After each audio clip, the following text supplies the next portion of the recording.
Ketika kita ingin belajar filsafat, pasti kita tidak lepas dari pembahasan tentang apa itu ontologi, epistemologi, dan aksiologi. Mari kita simak video berikut agar kita memahami apa itu tentang epistemologi, ontologi, dan aksiologi.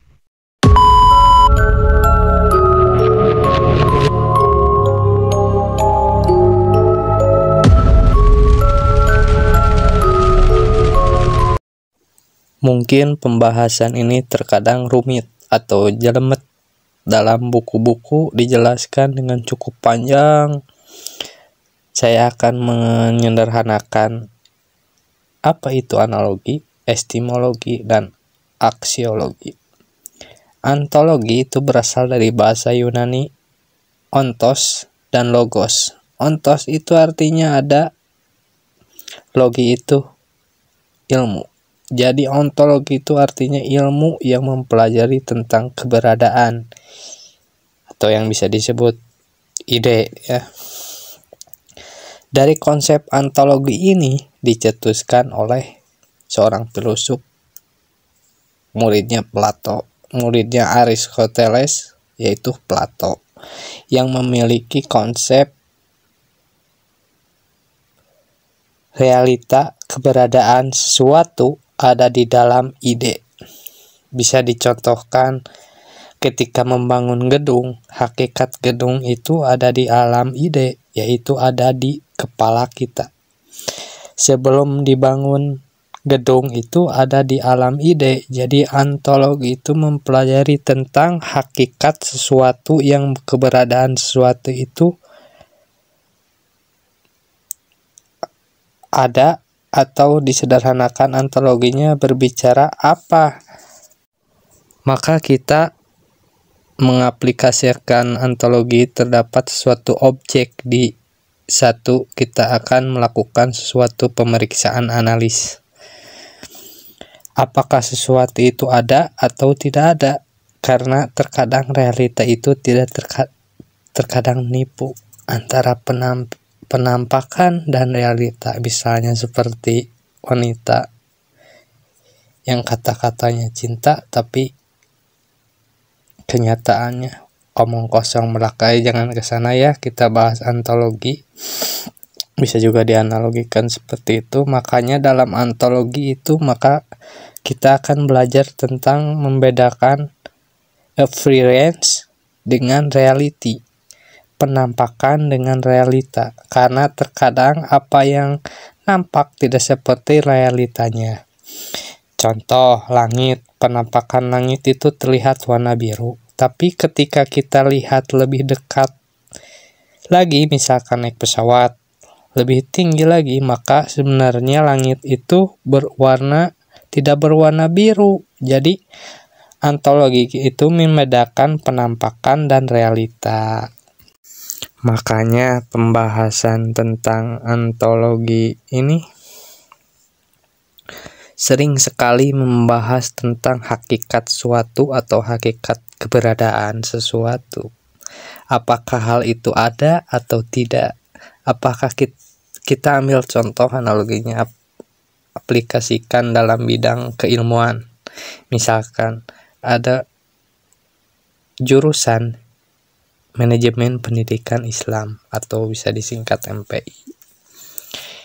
Dikaji dari segi ontologi, maka akan berbicara bagaimana menganalisis dan memeriksa apakah manajemen pendidikan Islam ini benar-benar ada atau tidak. Jangan-jangan namanya saja manajemen pendidikan Islam, pada dasarnya dalamnya sama seperti halnya manajemen pendidikan secara umum. Jadi akan menganalisis ada atau tidak bidang keilmuan itu. Kalau manajemen pendidikan dikaji secara ontologi, itu menghasilkan bahwa MPI itu benar-benar ada, maka langkah selanjutnya itu mengatasi secara epistemologi. Apa itu epistemologi? juga berasal dari bahasa Yunani, estimi dan logos. Estimi Yunani pengetahuan dan logos itu ilmu. Itu berarti pengetahuan. Jadi epistemologi itu pengetahuan dan ilmu yang membahas tentang pengetahuan. Dalam epistemologi ini, suatu akan dilihat dari sudut pandang bagaimana suatu itu ada atau bagaimana cara mewujudkannya. Makanya sering muncul istilah metiologi. Epistemologi itu adalah metiologinya, bagaimana cara keilmuan itu ada. Maka dalam epistemologi ini akan bicara tentang sumber karakteristik atau dasar bagaimana cara mendapatkan pengetahuan itu. Kalau kita diaplikasikan dengan konsep gedung yang tadi, misalkan ontologi akan berbicara apa itu gedung, kalau epistemologi akan berbicara bagaimana membuat gedung, membangun gedung. Setiap arsitek akan memiliki caranya, memiliki metodologinya, memiliki epistemologinya tersendiri dalam membuat gedung misalkan. Atau kata aplikasi tadi dalam bidang keilmuan, manajemen pendidikan, maka akan berbicara tentang bagaimana pendidikan Islam diadakan atau diciptakan. Epistemologi berbicara bagaimana tentang ilmu pengetahuan itu didapatkan. Makanya dalam epistemologi itu masing-masing aliran berfilsafat memiliki caranya sendiri-sendiri, sumbernya sendiri. Misalkan empirisme secara epistemologi maka akan mengatakan bahwa sumber pengetahuan adalah penggunaan indera. Tetapi sayangnya indera ini memiliki banyak kelemahan.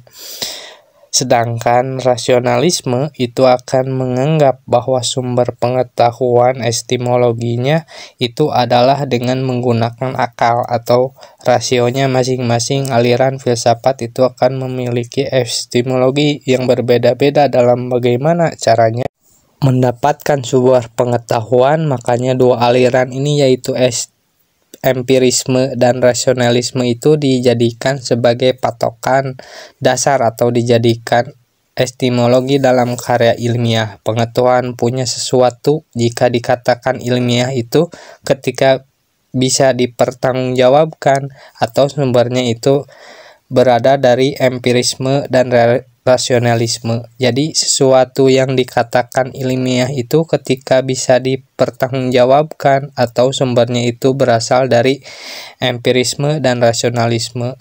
Jadi sesuatu katakan ilmiah itu ketika measurable dan tangible. Dan terakhir itu adalah aksiologi. Aksiologi berasal dari bahasa Yunani yaitu aksio dan logos. Aksia itu artinya nilai dan logos itu artinya ilmu. Jadi aksiologi ilmu yang berbicara nilai atau kegunaan. Tadi kita sudah membahas tentang ontologi, itu berbicara tentang sesuatu ada atau tidak. Epistemologi itu berbicara bagaimana sesuatu itu ada, maka aksiologi berbicara tentang nilainya atau kegunaannya. Kalau kita aplikasikan pada contoh tadi, maka kita akan berbicara tentang kegunaan dari gedung atau kegunaan dari manajemen pendidikan Islam itu. Kalau kita sederhanakan sebenarnya dalam satu kata, ontologi itu artinya apa, epistemologi itu bagaimana, dan aksiologi itu adalah mengapa. Sederhananya seperti itu. Semoga bermanfaat. Dan terus kita gali ilmu pengetahuan agar kita tidak dibodohi oleh zaman yang semakin edan. Oke.